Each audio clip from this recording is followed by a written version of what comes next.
नमस्कार विद्यार्थियों, कैसे हो आप सभी। आशा करूंगा ठीक होंगे। स्वागत है आपका आपके अपने चैनल श्याम एजुकेशन हेल्प पर। विद्यार्थियों, आज मैं आपको हल कराऊंगा कक्षा 7 का गणित विषय का पेपर। ज़्यादा डिमांड रहती है विद्यार्थियों आपकी कि सर गणित विषय का पेपर हल करवाओ, तो मैं आपको एकदम रियल तरीके से आपको पेपर हल करवाऊंगा, पूरा उत्तर सहित। ठीक है, तो ये आपसे निवेदन रहेगा विद्यार्थियों, लास्ट तक बने रहे वीडियो के। और अगर देखो हमारे पढ़ाने का तरीका और हमारी मेहनत आपको अगर अच्छी लगे, पसंद आए देखो चैनल को सब्सक्राइब ज़रूर कर लेना है। ठीक है, ताकि बहुत सारे जो पेपर हमने जो आपको हल करवाए हैं वो आपकी परीक्षा में काम आए और आप एक अच्छे अंकों के साथ पास हो जाओ। ठीक है विद्यार्थियों, तो बस हमारा एक मेन उद्देश्य यही होगा कि आपको अच्छे से पढ़ाना और उसके साथ आपको याद करवाना। ठीक है, ताकि आप अपनी कक्षाओं में अपनी स्कूल में टॉप कर सकते हो। ठीक है, तो हम 6, 7, 8 जो कक्षाएं हैं उनकी बहुत शानदार तैयारी करवाता है इस चैनल पर। तो लगातार जुड़ते रहिए। पूरा पेपर है गणित का, मैं आपको हल करवाऊंगा। एक प्रश्न इंपॉर्टेंट है जो आपकी एग्जाम के लायक ही है, हूबहू देखने को मिलेगा अपनी परीक्षाओं में। ठीक है, तो शुरू से अंत तक आपको वीडियो पर बने रहना, तभी आपको याद होगा पेपर। देखो विद्यार्थियों, अगर आपको याद करना है यहीं पर एक बार अगर याद नहीं था, 2 बार आप वीडियो को देख सकते हैं। तो विद्यार्थियों बस लास्ट तक बने रहना। आपसे निवेदन रहता है हमारी मेहनत बेकार न जाए, क्योंकि हमने जो पेपर आपको उपलब्ध करवाए हैं बहुत ज़्यादा मेहनत लगी है। हमें भी याद करना पड़ता है, आपको तैयार करके पेपर देना पड़ता है। ठीक है, तो हमारी मेहनत बेकार न जाए, तो विद्यार्थियों इसके लिए आप लगातार वीडियो को देखें लास्ट तक और चैनल को सब्सक्राइब जरूर करें। उसके बाद आप शानदार तरीके से तैयारी करें। ठीक है, शुरू करता हूँ। सबसे पहले आपको मैं जो आपको निर्देश दिए हैं, समय आपको 2.5 घंटे का, पूर्णांक 50 का होता है। ठीक है, उसके बाद आप देख सकते हैं जो ये निर्देश दे रखे ना, उसके पहले आपको पढ़ लेना है सबसे पहले, ताकि आप पेपर में कोई गलती ना करो। ठीक है, उसके बाद आप शुरू करते हैं। प्रश्न आपके एक प्रश्न इंपॉर्टेंट है, ध्यानपूर्वक पढ़ना है। सबसे पहले आपको ये बात कहना चाहता हूँ, तो निम्नलिखित में से पूर्णांक कौन सा है? पूर्णांक कौन सा होगा? तो निम्नलिखित में से पूर्णांक है वो बी होगा, यानी -7 + 3 इसका पूर्णांक होगा -4। तो ये एक पूर्णांक संख्या है। नेक्स्ट प्रश्न होगा कौन सी बड़ी संख्या है? तो इसमें से बड़ी कौन सी है? तो ये ए है ना विद्यार्थियों, 0.5 ये बड़ी है, ये सबसे ये छोटी है बाकी सभी। नेक्स्ट प्रश्न होगा संख्या 0, 1, 2, 3, 4 पूर्ण संख्या का माध्य होगा। माध्य का अर्थ समझ दो विद्यार्थियों, इन संख्याओं को जोड़कर सभी को ये कितनी संख्या है उनका भाग दे देना है। जैसे 5 संख्या है और ये टोटल कितना है इसका आ रहा है, तो टोटल आपके पास कितना आ रहा है 50, जो आपके आ रहा है वो 10 आ रहा है ना विद्यार्थियों। तो 10 में आप 5 का भाग दोगे तो कितना आएगा, उत्तर 2 आएगा। तो इसका जो संख्या का माध्य होगा वो 2 होगा। नेक्स्ट बनेगा प्रश्न 50 डिग्री पूरक कोण कौन सा है? जो 50 डिग्री का पूरक कोण कौन सा होगा? तो 130 डिग्री को। ये कैसे हुआ मैं आपको समझाना चाहता हूँ। देखो 50 दो पूरक कोण किसे कहते हैं? सबसे पहले पूरक कोण की परिभाषा याद करो।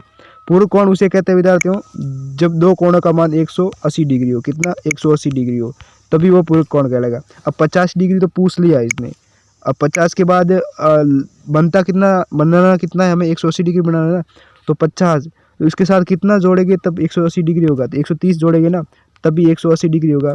तो समझ सकते हैं आप कि इसका उत्तर क्या होगा? 130 डिग्री। तो पूरक कोण हमेशा दो कोणों का योग 180 डिग्री होना चाहिए।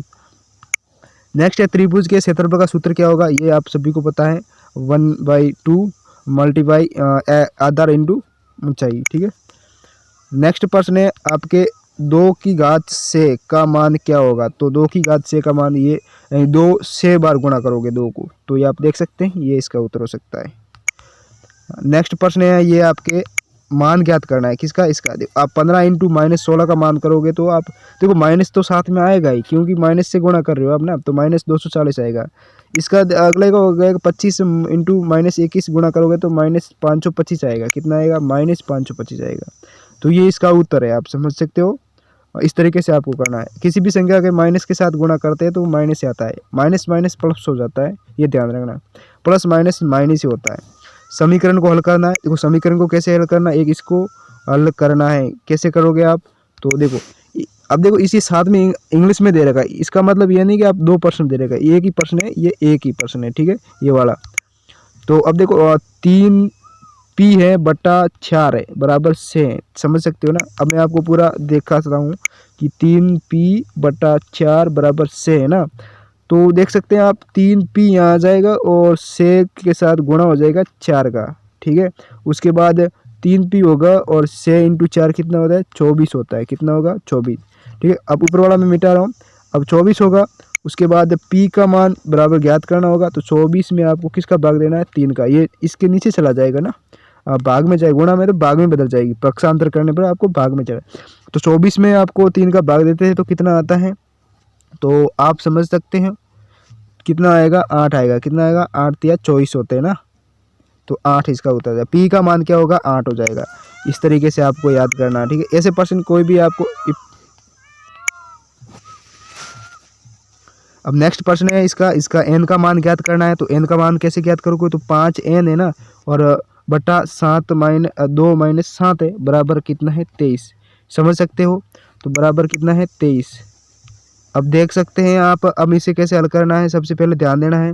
तो अब देखो इसका साथ है तो 5x है ना, तो अब ये बराबर में हो जाएगा, तो 23 और ये आपके गुणा में है, अब भाग में है तो गुणा में बदल जाएगा, 2 - 7 कितना हो जाएगा, 2 - 7। अब ऐसे भी कर सकते हैं, अब देख सकते हैं आप। अब ध्यान रखना इसके बाद कैसे करना, मैं पूरी तरीके से समझाऊंगा। तो 5x हो जाएगा, उसके बाद आपको 23 का 2 के साथ गुणा करो, 23 का 2 के साथ गुणा करें तो 46 आएगा। कितना आएगा, 46, तो -7। अब ऐसे करना है, समझ सकते हो ना। हाँ, तो इस तरीके से आपको हल करना होता है।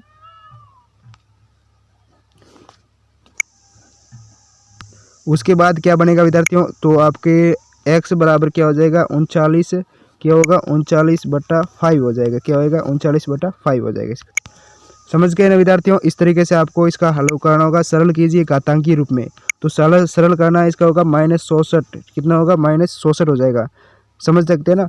तो -4 अब देख सकते हो, फिर माइनस गुणा -4, फिर गुणा ये गुणा -4। तो अब इसका गुणा करोगे तो आप -64 हो जाएगा। कितना होगा, 64।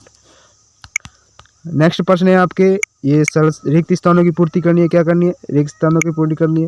तो पूर्ति कैसे करोगे, तो आप देख सकते हैं, इसको जोड़ो, 0 8 से 4 कितना होगा, ये होगा 18। 18/4 हुए ना। अब 18/4 है तो 18 में 2 का भाग कितनी बार जाता है, 9 बार, और 4 में कितनी बार जाता है, 2 बार, तो 9/2 आ जाएगा। समझ गए, इस तरीके से।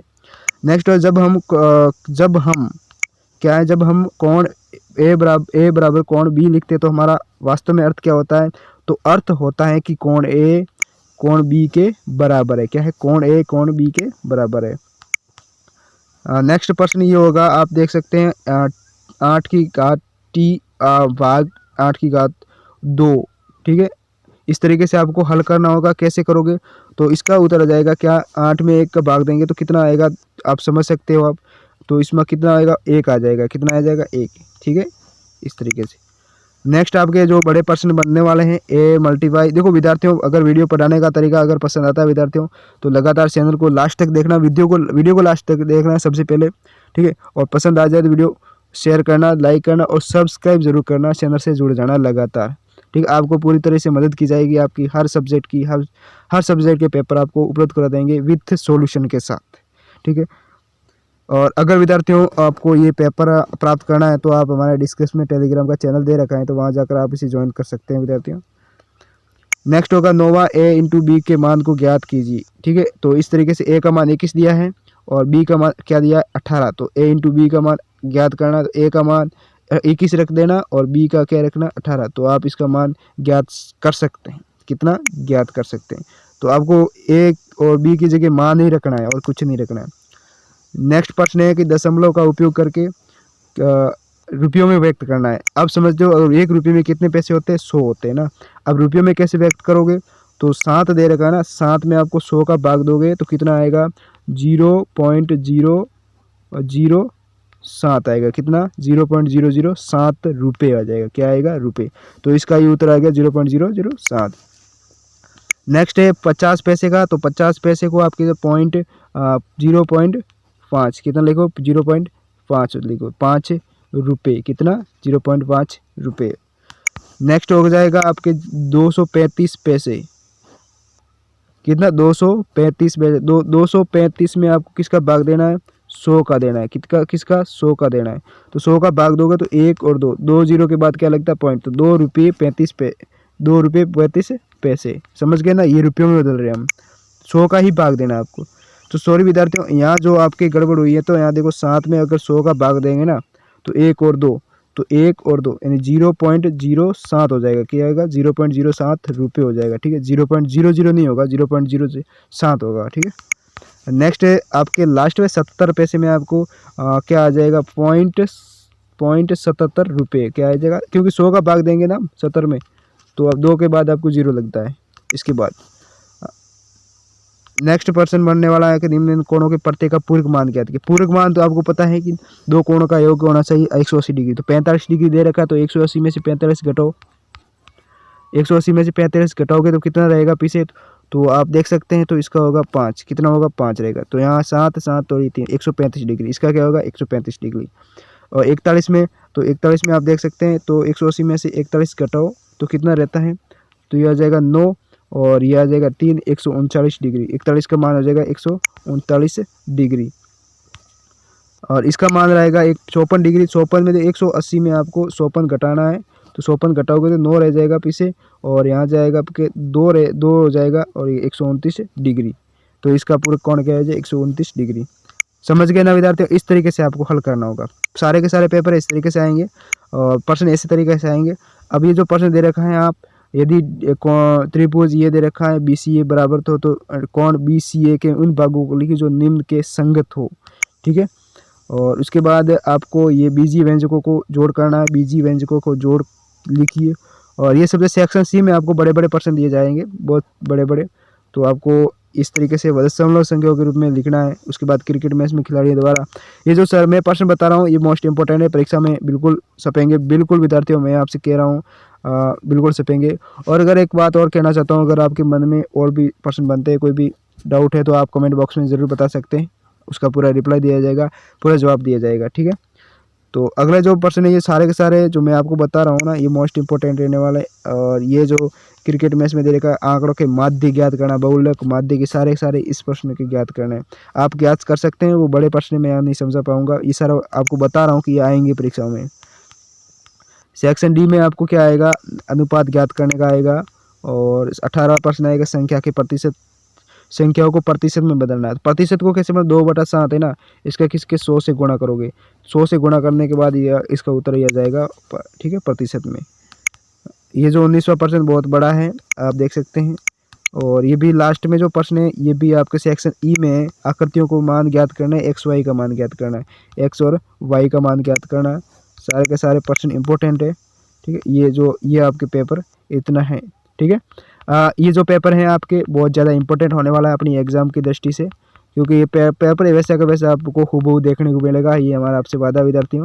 तो लगातार जुड़ते रहिए, याद तैयारी करते रहिए। हमारे चैनल पर आपको पूरा का पूरा कंटेंट तैयार करके आपको प्रोवाइड करवा दिया जाएगा। ठीक है, सारे सब्जेक्ट की तैयारी करवाई जाएगी। और तो लगातार जुड़े रहिए, अपने फ़ायदा उठाकर अपने शानदार अंकों के साथ अपनी कक्षा में टॉप कर सकते हो। ठीक है, तो फिर मिलेंगे अपने अगले वीडियो में। तब तक बने रहना हमारे चैनल श्याम एजुकेशन हेल्प पर। सब्सक्राइब जरूर करें चैनल को और लगातार जुड़ते रहिए। धन्यवाद। जय हिंद।